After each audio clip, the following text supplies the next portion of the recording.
Welcome to exam warriors. प्रिय दोस्तों, आज मैं उन सभी प्रश्नों को आप लोगों के सामने चर्चा करूंगा जो करंट अफेयर से संबंधित महत्वपूर्ण प्रश्न बनते हैं, क्योंकि आने वाली आगामी प्रतियोगी परीक्षा के लिए यह प्रश्न आपके लिए काफ़ी मददगार साबित होंगे। साथ ही साथ आप लोगों के सामने जितने भी इस प्रश्न के ऑप्शन हैं उन सभी ऑप्शनों से संबंधित जो भी प्रश्न बनते हैं उन सभी प्रश्नों पर चर्चा करेंगे और इससे करंट अफेयर से संबंधित जो भी स्टैटिक जीएस बनते हैं उन सभी स्टैटिक जीएस के बारे में भी आपको बताऊंगा। तो आप लोग इस वीडियो को शुरू से अंत तक जरूर देखें। तो आइए देखते हैं प्रश्नों की ओर। 24 अक्टूबर 2021 की किस राज्य ने सस्टेनेबल ट्रांसपोर्ट सिस्टम अवार्ड जीता है? ये अवार्ड की बात करें तो आपको केरल के द्वारा ये अवार्ड जीता गया है। केरल की बात करें तो केरल भारत का जो है दक्षिणतम राज्य है, ये तटीय राज्य है। तटीय राज्य किसको कहते हैं? वैसी राज्य जिसकी सीमा समुद्र से लगा हुआ रहता है उसको तटीय राज्य बोला जाता है। भारत का ये जो है दक्षिणतम तटीय राज्य है। इसके तट की बात करें तो इसके तट को मालाबार के नाम से जाना जाता है। इसके तट को क्या कहा जाता है? मालाबार तट के नाम से जाना जाता है। केरल में अभी नए मुख्यमंत्री बने हैं जिनका नाम है, यहाँ के मुख्यमंत्री हैं पिनरई विजयन। साथ साथ उत्तर प्रदेश की बात करें तो उत्तर प्रदेश के मुख्यमंत्री योगी आदित्यनाथ है तथा यहाँ की राज्यपाल आनंदीबेन पटेल हैं। उत्तर प्रदेश में अभी चुनाव होने वाला है 2022 में। यहाँ की लोक विधानसभा की बात करें तो 403, लोकसभा की बात करें तो 80 और राज्यसभा की बात करें तो 31 सीट हैं। सर्वाधिक विधान परिषद की संख्या जो है किस राज्य में है? तो आपको उत्तर प्रदेश में है जिसकी संख्या 99 है। गोवा की बात करें तो गोवा जो है भारत का सबसे छोटा राज्य है और यहाँ के मुख्यमंत्री प्रमोद सावंत हैं। असम में भी अभी नए मुख्यमंत्री बने हैं जिनका नाम है हेमंत बिस्व शर्मा। असम की बात करें तो बांग्लादेश से दो अलग अलग स्थानों पे सीमा बनाने वाला राज्य है। साथ ही साथ ये पूर्वी भारत के जो 7 सिस्टर हैं उस सभी 7 सिस्टर में 6 राज्यों के साथ सीमा बनाने वाला भी राज्य है। अगला प्रश्न देखते हैं, इससे संबंधित जो भी महत्वपूर्ण प्रश्न हैं, क्योंकि मैं आज के ही करंट अफेयर को आप लोगों के सामने नहीं कराता हूँ। इससे रिलेटेड जितने भी 2 महीने, 4 महीने, 6 महीने या 1 साल के जो भी प्रश्न बनते हैं उन सभी प्रश्नों के आप लोगों के सामने रिवाइज इसलिए कराता हूँ कि आप लोग पढ़ते तो हैं लेकिन रिवीजन नहीं करते हैं। इसलिए मैं पीछे के क्वेश्चन को भी आप लोगों के सामने रखता हूँ ताकि क्वेश्चन को रिवाइज हो सके। सिल्वर लाइन प्रोजेक्ट का संबंध किससे है? तो ये केरल से है। सिल्वर लाइन प्रोजेक्ट केरल में बिछाई जा रही है। मकरविलक्कू फेस्टिवल कहाँ मनाया गया है? ये सबरीमाला मंदिर केरल में। सबरीमाला मंदिर के बारे में आप लोग पहले से भी जानकारी होगा कि यहाँ पे जो है बहुत ही विवाद का विषय रहा था, जिसमें महिलाओं को जाने पर प्रतिबंधित किया गया था। मालाबार तट का संबंध किससे है? तो ये केरल से है। केरल का क्लासिकल नृत्य क्या सी है? कथकली और मोहिनीअट्टम। ये जो है क्लासिकल डांस है जो कि केरल का है। केरल को आगे प्रश्न है, अक्टूबर 2021 में किस राज्य सरकार ने सरकारी स्कूलों में कला 12 तक के सभी छात्रों के लिए मुफ्त शिक्षा की घोषणा की है? इसकी बात करें तो मुफ्त शिक्षा की घोषणा आपको हरियाणा सरकार के द्वारा किया गया है। हरियाणा की बात करें मुख्यमंत्री तो यहाँ हरियाणा के मुख्यमंत्री मनोहर लाल खट्टर हैं। साथ साथ अभी हरियाणा जो है कि 2 आर्द्रभूमि साइट को अभी रामसर में शामिल किया गया है। रामसर में भारत की बात करें तो रामसर में भारत की जो है साइट की संख्या टोटल 46 है। भारत ने रामसर में पहली बार 1982 में शामिल हुआ था। अब मन में आ रहा हो कि रामसर क्या है? तो रामसर जो है ये जगह है। इसी रामसर जगह पे जो ईरान में 1971 में आर्द्रभूमि संरक्षण के लिए पहली बैठक की गई थी, उसी लिए इसका नाम भी दिया गया रामसर। ठीक है, आर्द्रभूमि संरक्षण के लिए पहली बैठक कब हुई थी? तो 1971 में हुई थी। ये रामसर है कहाँ? रामसर ईरान में है आपको। ठीक है, इसमें भारत कब शामिल हुआ था? तो भारत 1982 में शामिल हुआ था। भारत में बात करें तो सर्वाधिक रामसर साइट की संख्या कहाँ है? तो सर्वाधिक रामसर साइट की संख्या उत्तर प्रदेश में है। इसी में जो अभी हरियाणा के 2 रामसर साइट को अभी शामिल किया गया जिसका नाम है भिंडवास और सुल्तानपुर। साथ साथ 2 गुजरात के भी रामसर साइट को शामिल किया गया है। इसके मिलाकर के टोटल भारत में रामसर साइट की संख्या 46 हो गई है। देखते हैं आगे प्रश्न, भिंडवास और सुल्तानपुर जो है आर्द्रभूमि केंद्र है जो कि रामसर साइट में शामिल किया गया है। अंतर्राष्ट्रीय सीलर अलायंस का मुख्यालय, सीलर नहीं, अंतर्राष्ट्रीय सोलर अलायंस का मुख्यालय कहाँ पे है, यहाँ पे मिसप्रिंट हो गया है।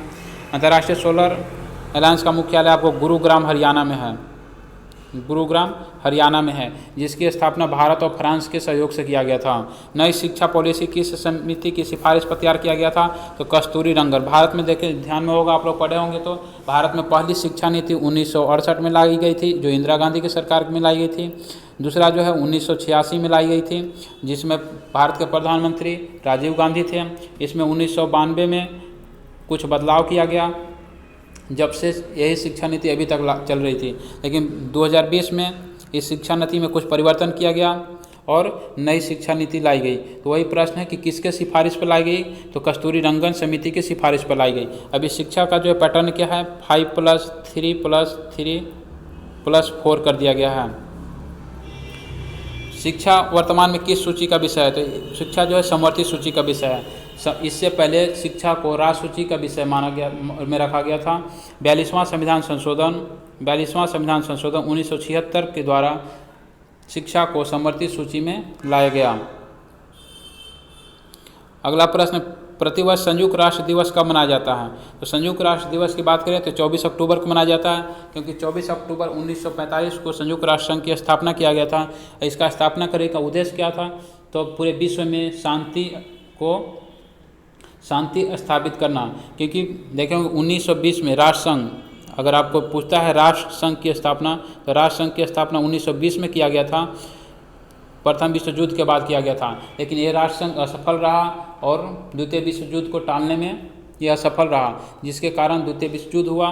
द्वितीय विश्व युद्ध के बाद जो है 24 अक्टूबर 1945 को संयुक्त राष्ट्र संघ की स्थापना किया गया। इसकी बात करें, इसका मुख्यालय अमेरिका के न्यूयॉर्क में है। इसमें कुल सदस्यों की संख्या 15 है।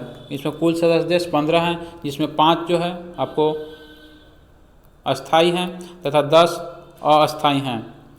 इसी अस्थाई में भारत को अभी 8वीं बार शामिल किया गया है। ये अस्थाई सदस्य जो शामिल होते हैं, इनका कार्यकाल की बात करें तो इनका कार्यकाल 2 साल का होता है। अगला प्रश्न है, इससे संबंधित कुछ और प्रश्न है, वो सबको देखते हैं। यूएनओ का जो है यूनाइटेड नेशन ऑर्गेनाइजेशन, इसका अंग कितने हैं, तो 6 अंग हैं इसके, जो अलग अलग जो है सभी अंगों का अलग अलग कार्य है। यूएन सिक्योरिटी काउंसिल में कुल सदस्यों की संख्या कितनी है, तो कुल सदस्यों की संख्या 15 है, जिसमें 5 अस्थाई हैं तथा 10 अस्थाई हैं। हाल ही में अगस्त महीने में किस देश ने सिक्योरिटी काउंसिल की अध्यक्षता की। अभी आप लोगों को बताया कि भारत को अस्थाई सदस्य के रूप में 8वीं बार शामिल किया गया है, जिसमें भारत को अगस्त 2021 की अध्यक्षता करने का भी मौका दिया गया था। तो अगस्त महीने में भारत इसकी अध्यक्षता किया था सिक्योरिटी काउंसिल का। यूएन जनरल असेंबली के 76वें सत्र की अध्यक्षता किसके द्वारा किया गया था, तो अब्दुल्ला शहीदी के द्वारा किया गया था। ये अब्दुल्ला शहीदी कौन है, मालदीव के विदेश मंत्री हैं। यूनेस्को में कुल कितने सदस्य हैं, यूनेस्को में भी कुल सदस्यों की संख्या 54 है। यूनेस्को की बात करें तो यूनेस्को की मुख्यालय कहाँ है, इसकी मुख्यालय पेरिस फ्रांस में स्थित है। अगला प्रश्न है, डेनमार्क ओपन बैडमिंटन 2021 में मेंस सिंगल का खिताब किसने जीता है, तो ये जीता है आपको विक्टर एक्सलेन के द्वारा जीता गया है। इससे संबंधित और कुछ प्रश्न देखते हैं। ऑस्ट्रेलिया ओपन 2021 महिला वर्ग का विजेता नोवाक जोकोविच, जबकि पुरुष वर्ग का बात करें तो नोवाक जोकोविच, महिला में नोआमी ओसाका, पुरुष में नोवाक होगी। एक चीज़ बता दें कि Australia open, French open, Wimbledon open, ये तीनों जो है पुरुष में नोवाक जोकोविच के द्वारा जीता गया है, जिनका संबंध सर्बिया से है। जबकि ऑस्ट्रेलिया ओपन की बात करें तो महिला में नोआमी ओसाका, फ्रेंच की बात करें बारबोरी क्रेसिकोवा और विंबलडन की बात करें तो एशले बार्टी और अमेरिका ओपन 2021 का महिला विजेता एम्मा रादुकानु, इनका संबंध जो है यूके ब्रिटेन से है। जबकि अमेरिका ओपन पुरुष का विजेता रूस के खिलाड़ी डेनियल मेवदेव हैं, जिसके उपविजेता की बात करें, इसमें उपविजेता नोवाक जोकोविच हैं। इसमें सबसे पहले जिस वाइज सीरियल वाइज है उसी तरह से क्या सबसे पहले ऑस्ट्रेलिया ओपन होता है, इसके बाद फ्रेंच होता है, इसके बाद विंबलडन होता है, इसके बाद अमेरिका होता है।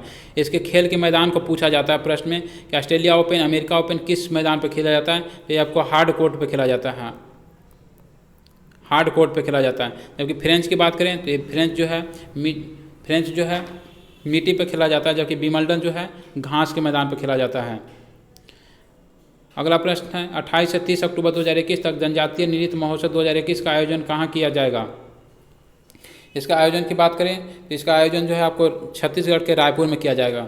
छत्तीसगढ़ की बात करें तो यहाँ मुख्यमंत्री जो है भूपेश बघेल हैं। यहाँ विधानसभा सीटों की बात करें तो विधानसभा सीटों की संख्या 90 है। और इससे संबंधित कुछ तो प्रश्न नहीं बन रहे हैं, देखते हैं आगे इससे संबंधित प्रश्न कुछ और जो हैं। छत्तीसगढ़ में भिलाई स्टील प्लांट है जो कि किस देश के सहयोग से बनाया गया था, तो पूर्व सोवियत संघ रूस के सहयोग से बनाया गया था। अजीत जोगी का हाल ही में निधन हो गया, इनका संबंध किस क्षेत्र से था। अजीत जोगी जो है छत्तीसगढ़ के सीएम रह चुके हैं, ठीक है। एक कांग्रेसी नेता थे, कांग्रेस की तरफ से ही, कांग्रेस पार्टी की तरफ से ही यहाँ के सीएम बने थे। बाद में आगे चल कर के इन्होंने अलग पार्टी बनाई। ई लोक अदालत भारत में कहाँ शुरू किया गया। ई लोक अदालत शुरू करने वाला पहला राज्य था छत्तीसगढ़ था। हाल ही में गरुड़ ऐप किसने लॉन्च किया है। गरुड़ ऐप की बात करें तो गरुड़ ऐप अभी किसके द्वारा लॉन्च किया गया है, तो आपको इससे संबंधित जो भी भारत निर्वाचन आयोग के द्वारा जारी किया गया है, ठीक है। गरुड़ ऐप की बात करें तो भारत निर्वाचन ऐप के द्वारा किया गया है। सतर्कता आयोग की बात करें तो इसकी स्थापना 1964 में हुआ था। इसके अभी हेड कौन है, सुरेशन पटेल हैं। मानवाधिकार आयोग की स्थापना 1993 में किया गया था। अभी इसके महानिदेशक अरुण कुमार मिश्रा हैं।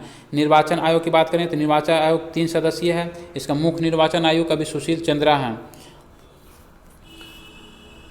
इससे संबंधित और जो भी प्रश्न है वो सब प्रश्न को देखते हैं। भारत में निर्वाचन आयोग की स्थापना कब किया गया था, 25 जनवरी 1950 को किया गया था। भारत में निर्वाचन आयोग के पहले प्रमुख निर्वाचन आयुक्त कौन थे, तो सुकुमार सेन थे। वर्तमान में कौन है, तो सुशील चंद्रा हैं। भारत निर्वाचन आयोग के में वर्तमान सदस्य की संख्या कितनी है, तो 3 है। इसको पहले बताया मैंने कि निर्वाचन आयोग जो है कितने सदस्यीय है, तो 3 सदस्यीय है। भारत निर्वाचन आयोग के वर्तमान में मुख्य निर्वाचन आयुक्त सुशील चंद्रा हैं। NHRC national human right commission के वर्तमान अध्यक्ष कौन है, अरुण कुमार मिश्रा हैं। अगला प्रश्न 24 अक्टूबर 2021 को जर्मन बुक ट्रेड का शांति पुरस्कार 2021 से किसे सम्मानित किया गया है। इसकी बात करें तो त्सिंगची डांगा रेंगबा को किया गया है। थोड़ा नाम जो है टेढ़ा है। इससे प्रश्न और संबंधित प्रश्न है। अंतर्राष्ट्रीय रेंजर अवार्ड महेंद्र गिरी को दिया गया है। ई पंचायत पुरस्कार उत्तर प्रदेश को दिया गया है। विश्व खाद्य पुरस्कार 2021 शकुंतला हरिकेश सिंह को दिया गया है। व्हिटली अवार्ड की बात करें, व्हिटली अवार्ड बहुत ही चर्चा में है, ये नुकलू फॉर्म को दिया गया है। 69वें मिस यूनिवर्स 2021 कौन बने हैं, तो एंड्रिया मेजा बने हैं। इनका संबंध किस देश से है, इनका संबंध मैक्सिको से है। अगला प्रश्न है भारत का पहला टेस्ट ट्यूब भैंस का बछड़ा किस नस्ल का है। इसको भैंस कर लीजिए, ठीक है, ये आपका भैंस है। भारत का पहला टेस्ट ट्यूब भैंस का बछड़ा किस नस्ल का है, तो बनी का है, ठीक है। ऋग्वेद में गाय को क्या कहा गया है, तो ऋग्वेद में गाय के लिए अहन्या शब्द का प्रयोग किया गया है। मीन्स न मारे जाने योग्य की श्रेणी में रखा गया। जो भी व्यक्ति गाय की हत्या करता था, ठीक है, उसको कड़ी से कड़ी सजा दी जाती थी। टोडा जनजाति का क्षेत्र कहाँ है, नीलगिरी पहाड़ी तमिलनाडु में स्थित है। अगला प्रश्न 24 अक्टूबर 2021 को किस राज्य में देश का पहला एरोमेटिक्स गार्डन सुरभि वाटिका का उद्घाटन किया गया है। तो सुरभि वाटिका की बात करें तो यह उत्तराखंड में किया गया है। उत्तराखंड में कई सारे ऐसे वाटिका पार्क ये सब जो है किया गया, जैसे आपको पोलिनेटर पार्क, ये सब जो है उत्तराखंड में ही किया गया है। उत्तराखंड की बात करें तो यहाँ अभी वर्तमान में नए मुख्यमंत्री बने हैं जिसका नाम क्या है, पुष्कर सिंह धामी। पुष्कर सिंह धामी बने हैं यहाँ पे। उत्तराखंड की बात करें तो उत्तराखंड की सीमा चीन से लगती है। यहाँ पे कई सारे हिमालय के सबसे ऊंची पर्वत हैं, जैसे कामेट उत्तराखंड में स्थित है, जो आपके दरोगा 1717 मेंस में पूछा हुआ प्रश्न था। इससे संबंधित प्रश्न है टूलिप गार्डन। टूलिप गार्डन कहाँ स्थित है? टूलिप गार्डन कहाँ पर स्थित है? जम्मू कश्मीर में। वैली का फ्लावर कहाँ स्थित है? जम्मू कश्मीर में। लाइकेन पार्क, क्रिप्टोगेनिक पार्क जो है सब कहाँ खोला गया है? आपको उत्तराखंड में खोला गया है। हाल ही में अगला प्रश्न है, हाल ही में ट्रिगोनोपटेरस कोरोना नामक भृंग की नई प्रजाति की खोज किस देश में की गई है? एक बात करें इसका तो आपको इंडोनेशिया में किया गया है। इंडोनेशिया की बात करें तो हिंद महासागर में स्थित देश है। कोरोना से संबंधित और भी कुछ बात करें, ठीक है। माउंट सिनबोग वेलकोन किस देश में स्थित है? तो इंडोनेशिया में स्थित है। आसियान का मुख्यालय कहाँ है? इंडोनेशिया जकार्ता में स्थित है। इंडोनेशिया ने अपनी नई राजधानी बना ली है, उस द्वीप का नाम क्या है? कालीमंतन द्वीप है, क्योंकि इंडोनेशिया की राजधानी जो है जकार्ता, वो आने वाले कुछ समय में वो क्या होनी है, समुद्र में जो है डूबने वाली है। धीरे धीरे वो क्या हो रही है? डूबते जा रही है। इसलिए इंडोनेशिया ने पहले से ही तैयारी कर लिया और अपनी जो है राजधानी को दूसरे द्वीप पर बनाने का शुरू कर दिया है, जिसका नाम है कालीमंतन द्वीप। इंडोनेशिया में सर्वाधिक मात्रा में पूरे विश्व में सबसे ज़्यादा सिनकोना उत्पादन होता है। सिनकोना का उत्पादन होता है। इंडोनेशिया का हृदय की बात करें, इंडोनेशिया का हृदय आपको जावा द्वीप को कहा जाता है। काराकातोबा वेलकनी किस देश में स्थित है? तो आपको इंडोनेशिया में स्थित है। तो ये थे महत्वपूर्ण आज के 10 प्रश्न। इन सभी प्रश्नों को मैंने कम से कम समय में चीज़ों को ज़्यादा से ज़्यादा कराने की कोशिश किया हूँ, क्योंकि एक निश्चित समय सीमा में बहुत सारी चीज़ को कराने होते हैं। इसलिए मैं ये वीडियो ज़्यादा से ज़्यादा लंबा ना हो, इसलिए आपको कम से कम समय में जितना हो सके मैं कराया। आप लोगों को ये वीडियो कैसा लगा आप लोग ज़रूर कमेंट बॉक्स में बताएं। और जैसे कि प्रत्येक दिन आप लोगों को एक प्रश्न दिया जाता है जिसको कमेंट बॉक्स में उत्तर देना होता है, जिसका प्रश्न था आपको पिछला दिन का, हाल ही में Shri Dhanvantari genetics medical store योजना की शुरुआत कहाँ किया गया है? इस योजना की शुरुआत छत्तीसगढ़ में किया गया है। इसका सही उत्तर था छत्तीसगढ़। उसी तरह से आज भी एक प्रश्न दिया गया है, आप लोगों को इस कमेंट बॉक्स में आंसर देना है कि 25 अक्टूबर 2021 की निपुण भारत मिशन के कार्यान्वयन हेतु किसकी अध्यक्षता में राष्ट्रीय संचालन समिति गठित किया गया? इसमें नरेंद्र मोदी, अमित शाह, राजनाथ सिंह, धर्मेंद्र प्रधान, इनमें से जो है जो भी सही आंसर है आप लोग कमेंट बॉक्स में ज़रूर बताएं। और ये वीडियो को अगर अच्छा लगे तो आप दोस्तों के साथ शेयर करें, अपने दोस्तों को बताएं कि नहीं आप कम से कम समय में आप करंट के साथ साथ आप अन्य जानकारियों को भी यहाँ पे